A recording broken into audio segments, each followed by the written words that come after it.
ॐ अखण्डमण्डलाकारं व्याप्तं येन चराचरं तत्पदं दर्शितं येन तस्मै श्रीगुरुवे नमः। ॐ सहनावतु सहनौ भुनक्तु सह वीर्यं करवावहै तेजस्विनावधीतमस्तु मा विद्विषावहै। प्रियात्मन, आज की सत्संग की सभा में आपके सामने फिर हम तैत्तिरीयोपनिषद लेके उपस्थित हुए हैं।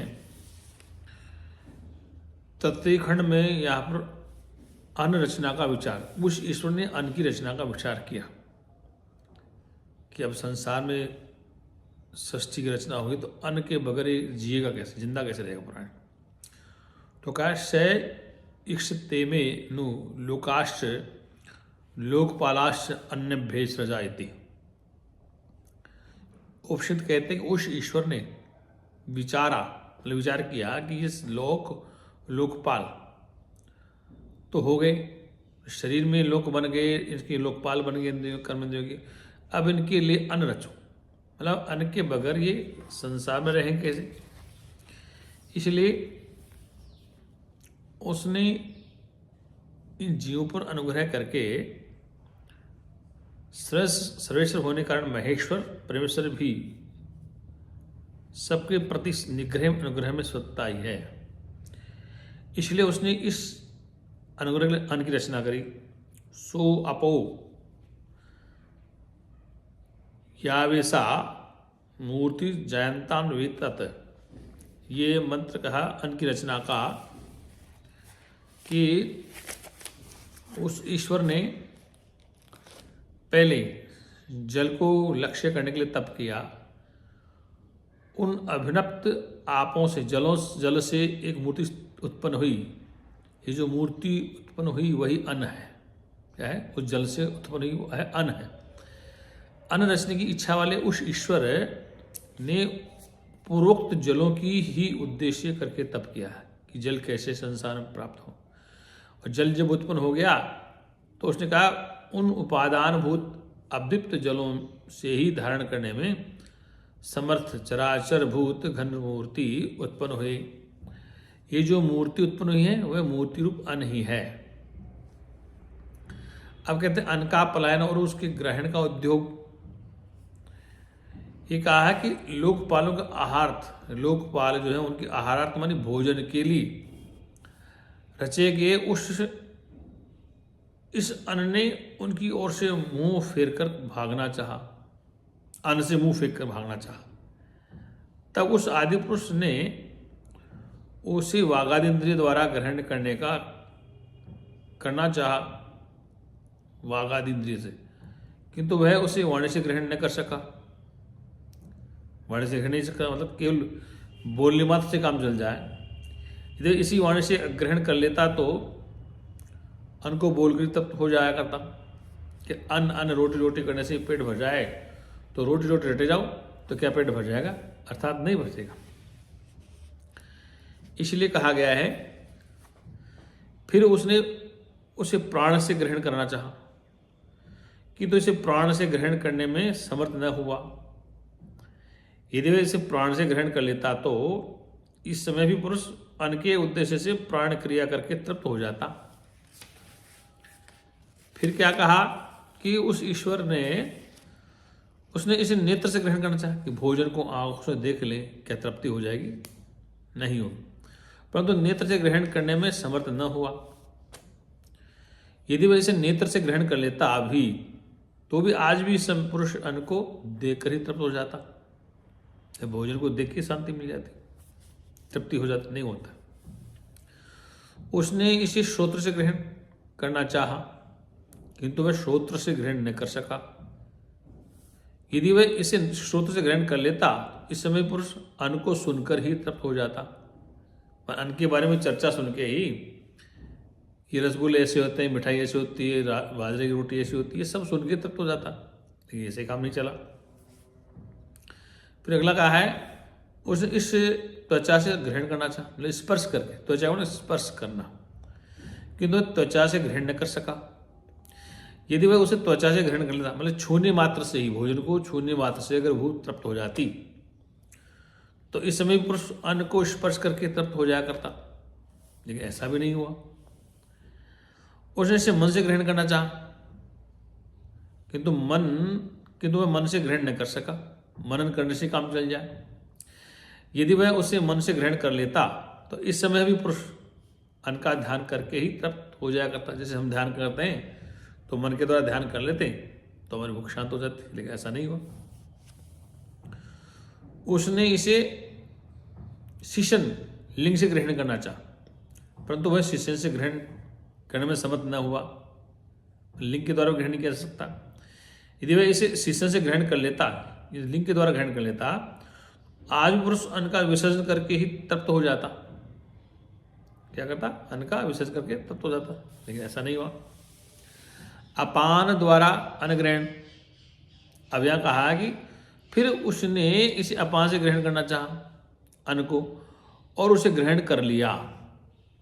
वह अपान ही अन्न का ग्रहण करने वाला है, जो वायु अन्न द्वारा जीवन धारण करने वाला है, प्रसिद्ध है, वह ये अपान वायु ही है। क्या है? अपान वायु। कहने का तात्पर्य है कि उस अन्न को प्राण से, नेत्र से, श्रोत्र से, त्वचा से, मन से, शिशन से, एवं विभिन्न इंद्रियों के व्यापार से ग्रहण करने में असमर्थ होकर अंत में उसे मुख्य छिद्र द्वारा अपान वायु से ग्रहण करने की इच्छा की, तब उसे ग्रहण कर लिया। अर्थात इस प्रकार इस अन्न को भक्षण कर लिया। इसी कारण से वह ये अपान वायु अन्न का ग्रह अर्थात अन्न ग्रहण करने वाला है। जो वायु अन्नवायु अनुरूप बंधन वाला अर्थात अनुरूप जीवन वाला प्रसिद्ध है, वह अपान वायु है। क्या है? अपान वायु। अब कहते परमात्मा का शरीर प्रवेश संबंधी विचार। अब शरीर बन गया, पुरुष का शरीर, अभी चलेगा कैसे? इसमें सब कुछ इंद्रियां लगा दी, कर्मेंद्रियां लगा दी, अब भोजन अपान से ग्रहण करने की शक्ति आ गई, तो अब ये संचालन कौन करेगा? तो उस परमात्मा का शरीर प्रवेश संबंधी विचार। श इक्षत कथम निंद मृदति सया आदित्य स इक्षित कत्रेन प्रवद्या इति। अब यहां है कि उस परमेश्वर ने विचार किया, पिंड मेरे बिना कैसे रहेगा? ये जो शरीर रूपी पिंड बन गया है, ये मेरे बगैर कैसे रहेगा? वह सोचने लगा कि मैं किस मार्ग से इसमें प्रवेश करूं, मतलब इस शरीर में मैं किस मार्ग से जाऊं। उसने विचारा, यदि मेरे बिना वाणी बोल लिया जाए, यदि प्राण से प्राणन क्रिया कर ली जाए, और यदि नेत्रेंद्र से देख लिया जाए, यदि कान से सुना जा सके, यदि त्वचा से स्पर्श किया जा सके, यदि मन से चिंतन कर लिया जाए, यदि अपान से भक्षण कर लिया जाए, और यदि शीशन से विसर्जन कर दिया जाए, तो मैं कौन रहा? अर्थात मेरे बिना ये सब इंद्रियों के व्यापार हो जाते तो मेरा तो कोई प्रयोजन ही नहीं था। तात्पर्य है कि राजा की प्रेरणा के बिना नगर के कार्यों के समान मेरी प्रेरणा के बिना इनका कोई होना असंभव है। कहने का तात्पर्य है कि इस शरीर में यदि मैं नहीं हूं तो इसकी कोई कीमत नहीं। अब मैं प्रवेश कैसे करूं? अगर मेरे बगैर आंख का काम जल जाता, नाक सूंघ लेता, जिह्वा स्वाद लेती, प्राण अपान अपनी क्रिया कर लेता, मन मनन कर लेता, चित्त चिंतन कर लेता, तो फिर मेरी वजूद क्या है? क्या? जिस प्रकार से स्वामी के बगैर, जैसे फौज का जनरल होता है, उसके आदेश के बगैर फौज आगे नहीं चलती, इसलिए एक जनरल, एक शासक की आवश्यकता है। अब परमात्मा द्वारा मूल द्वार से शरीर प्रवेश, इस प्रकार विचार करने पर परमेश्वर ने निश्चय किया। क्या निश्चय किया? कि मैं संपूर्ण कार्यों के अधिकारी अपने सेवक प्राण के प्रवेश मार्ग निम्नदेशित चरणागुरों से प्रवेश करूंगा नहीं, तो फिर किससे करूंगा? अतः पदाकर को त्याग कर बचे हुए मूर्धा को ही विदीर्ण करके प्रवेश करूंगा। इस प्रकार सोचकर काम करने वाले लोगों का समान इस सीमा मूर्धा को ही विदीर्ण इसी के द्वारा प्रवेश कर गया। वही सीमा मूर्धा को ही विदीर्ण कर प्रवेश कर गया। वह द्वार विदित नाम वाला है। ये नांदन आनंदप्रद है। ये अवसत नेत्र कंठ हृदय इस प्रकार 3 वास स्थान और 3 स्वप्न है। यहाँ पर कहा है कि वह सृष्टि करता ईश्वर इस मूर्ध सीमा को ही, जिसका केशों का विभाग ही अवसान है, विदीर्ण कर अर्थात उसमें छिद्र कर, इसमें केशों छिद्र कर उसी के द्वारा उस मार्ग से ही इस लोक और भूत और इंद्रियों के संघात में प्रवेश कर लिया। वही प्रसिद्ध द्वार है। क्योंकि सिर में तेल आदि धारण करते समय भीतर उसके रसादि का अनुभव होता है। सिर में हम तेल लगावें तो उसकी अनुभूति जड़ों में होती है, सिर में अंदर विदीर्ण किया जाने के कारण वह द्वार विदित अर्थात विदृति नाम से प्रसिद्ध है। इससे भिन्न जो श्रोत्रादि द्वार हैं, मतलब कान इत्यादि हैं, ये वृत्त्यादि रूप साधारण मार्ग होने के कारण श्रमद अर्थात आनंद के हेतु नहीं है, किंतु ये मार्ग तो केवल परमेश्वर का ही है। अतः ये आनंदप्रद है। नंदन को ही यहाँ नांदन कहा है। आनंद मानी इस पद का नेकर में दीर्घवेदी प्रक्रिया के अनुसार है। तात्पर्य कि इस मार्ग से जाकर पुरुष परब्रह्म में आनंद प्राप्त करने लगता है। अब यहाँ ये बता दिया है कि पूर्व में पृष्ठ हुए राजा के समान इस प्रकार रचना करके उसमें जीव रूप से प्रवेश करने वाले उस परमेश्वर के 3 आवास स्थान हैं। जागृत काल में इंद्रियों का स्थान दक्षिण नेत्र, स्वप्न काल में मन का भीतर और सुषुप्ति काल में हृदय आकाश के अंदर। जागृत में नेत्र में दक्षिण नेत्र में, स्वप्न काल में मन के भीतर और सुषुप्ति मेरी गहरी निद्रा में हृदय आकाश के अंदर, अथवा आगे बतलाए जाने वाले पितृदेह मात्र गर्भाशय और अपना ही शरीर, यही 3 स्थान हैं। तो यहाँ पर कहा गया है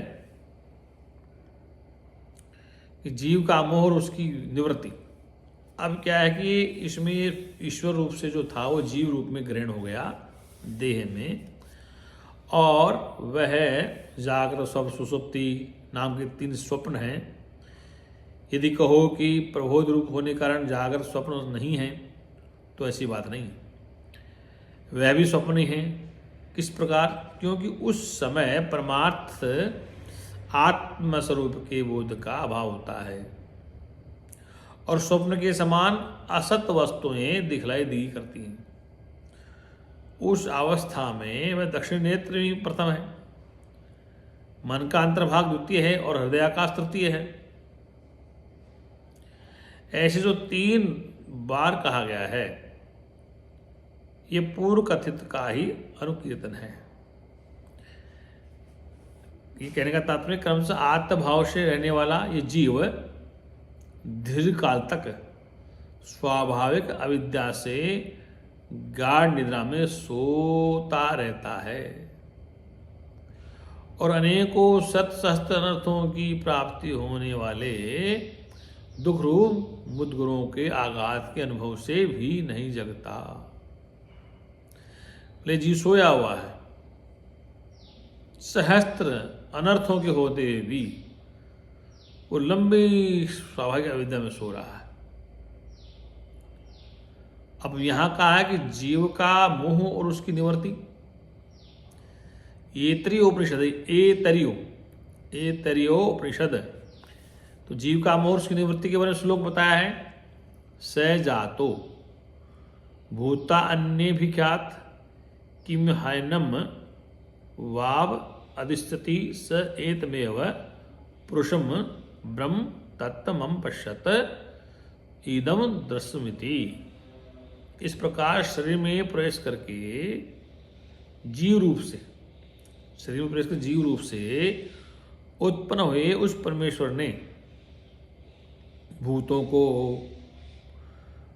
तादात्म्य भाव से ग्रहण किया और गुरु कृपा से बोध होने पर यहाँ मेरे सिवा अन्य कौन है ऐसा कहा और मैंने इसे अपने आत्मस्वरूप को देख लिया। इस प्रकार उसने उस पुरुष को ही पूर्णतम ब्रह्म रूप से देखा। कहने का अभिप्राय है कि ये जीव सहस्त्रों वर्षों तक, दीर्घ काल तक अविद्या में सोया हुआ है और उसने उत्पन्न होकर जीव भाव से शरीर में प्रविष्ट कर लिया ईश्वर ने और जीव भाव बन गया, भूतों को व्याकृत किया है अर्थात उनसे तादात्म्य संबंध बना लिया। किसी समय पर कारुणिक आचार्य के द्वारा, मतलब जो कृपा, मतलब वो ब्रह्मवेता तत्ववेता को आचार्य मिले तो अपने कर्ण मूल में, जिसका शब्द आत्मज्ञान का दृढ़बोध कराने वाला है, ऐसी वेदांत वाक्य रूप महाभेरी के बजाय जाने पर उसने, जिसका सृष्टि आदि के कत रूप से प्रकरण चला हुआ है, मतलब वह है जैसे कोई ढोल बजाता है, जगा देता है, इस प्रकार से भेरी बजेगी प्रातः की ब्रह्म ज्ञान के द्वारा तो वह जीव जग जाएगा। अर्थात आकाश के समान परिपूर्ण महान ब्रह्म रूप से जाना, साक्षात्कार किया। किस प्रकार साक्षात्कार किया सो बतलाते हैं। अहो मैंने अपने आत्मा के स्वरूप को ही इस ब्रह्म रूप से देखा है। इस प्रकार इति पद में जो लुप्त उच्चारण है वह विचार पद करने योग्य है। अब यहां इंद्र शब्द की उत्पत्ति व्युत्पत्ति, जीव रूप से सबके भीतर रहने वाला है उस ब्रह्म को इदम, ये इस प्रकार साक्षात अपरोक्ष रूप से देखा था, परोक्ष रूप से नहीं। तो कहा है तस्मादिंद्रो नामेन्द्रो हैवे नाम तमिद्रम संतमिद्रम इत्याचक्षते परोक्षेण प्रोक्ष प्रिया इव ही देवा, प्रोक्ष प्रिया इव ही देवा। इसलिए उसका नाम इदंद्र हुआ। वह इदंद्र माने नाम से प्रसिद्ध है। इदंद्र होने पर ही ब्रह्मवेता लोग उसे परोक्ष रूप से इंद्र कह कर पुकारते हैं। इदंद्र को इंद्र कहे शास्त्र में, क्योंकि देवगण परोक्ष प्रिय होते हैं, देवता परोक्ष प्रिय ही होते हैं। प्रिय सच्चिदानंद भगवान की जय। सारगर्भित बात यह है कि इस उपनिषद में आज किस प्रकार से ईश्वर इस देह रूप संघात में प्रवेश करता है और जीव रूप आदि ग्रहण करता है और संचार करता है और फिर इसी में फंस जाता है और अपना कल्याण खुद ही करता है। अपना कल्याण स्वयं को करना है। इसलिए जीव जब अपने व्यापक परमात्मा स्वरूप को बोध कर लेता है किसी गुरु के माध्यम से, तो वह भवसागर से तर जाता है। बोल सच्चिदानंद भगवान की जय।